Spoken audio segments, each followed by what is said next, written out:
we're trying to go back to this concept of making your mixes better by taking into consideration just how loud you're making the bass, because the bass is ruining your mixes, right? So how loud should it be? If you've got multiple instruments, like somebody made a comment about what if it's like deep house or something. So I'm assuming you're talking about a track, let's say, that has a lot of instruments in the low range, or just more low instruments than other things. Less, it's a sparse track, but there's a lot going on in the low end. Well, what you have to do is figure out a way to make it all work together. It's very simple. Every single thing in the bass needs to live and breathe at the same time. So that means you may have an 808 and a kick right next to each other. They're actually on top of each other. But think about it. What do you want to hear when you hear a kick at an 808? You want to hear the kick so that it cuts through the speakers, no matter, because the 808, if you're listening on a cell phone, everybody knows you barely hear the 808. So all that low end, that 40 hertz and below, you don't hear on a cell phone. So you need the crack just to be able to know where the kick is. Then what do you need? You need the 808 to come in at that point. So what you would do is you'd literally go in. This is what we do. We duck out the volume. We lower the volume where that kick hits on the 808. We're lowering the volume on the 808 where the kick hits. And then we're deciding, based on the song, the tempo, everything else, the way the 808 and the kick sound, how much kick we want to hear before the 808 starts to creep in.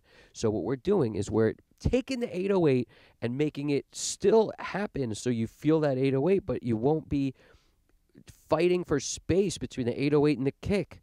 The kick can live and breathe, and then the 808 can live and breathe, and you won't notice that you took out that front end of that 808.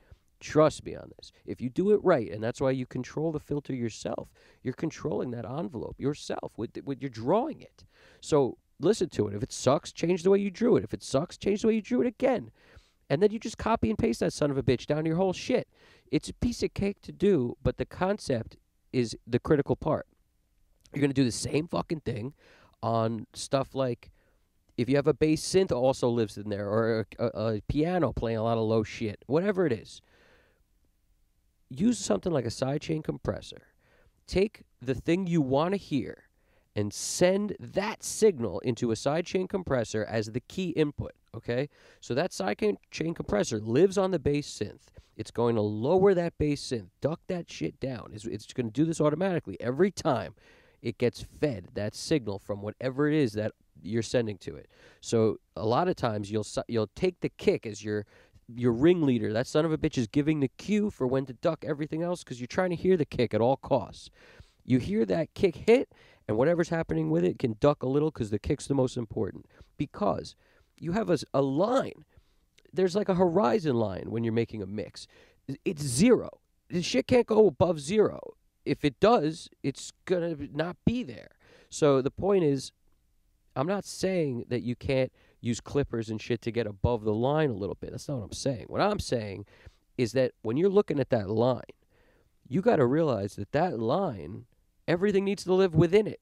So the bass should not be hitting the line and everything else is 10, 12 dB below it. It should be roughly where the bass is creeping to that line every once in a while. The line is zero, and everything else is not that far beneath the slope under it, okay? It should be a more gradual slope than one of these freaking things that's like this. Because if it's like that, it won't be balanced. Your low end's going to eat up your limiter and ruin the way all your mix sounds. So if you don't want it to ruin the limiter, ruin everything, and just make it where everything's not working against you, your track will be smushing in on itself and compressing instead of getting bigger, do this. Get some sort of a plug-in, like a PAZ analyzer or something, to look at.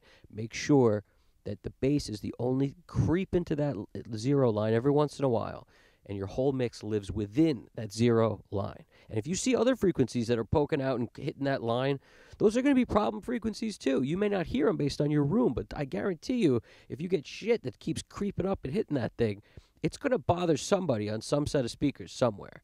So pay attention to what those are, those problematic frequencies. These visual graphs can help you. Use your ears primarily, but don't not use the visual graphs. They're there. You got this.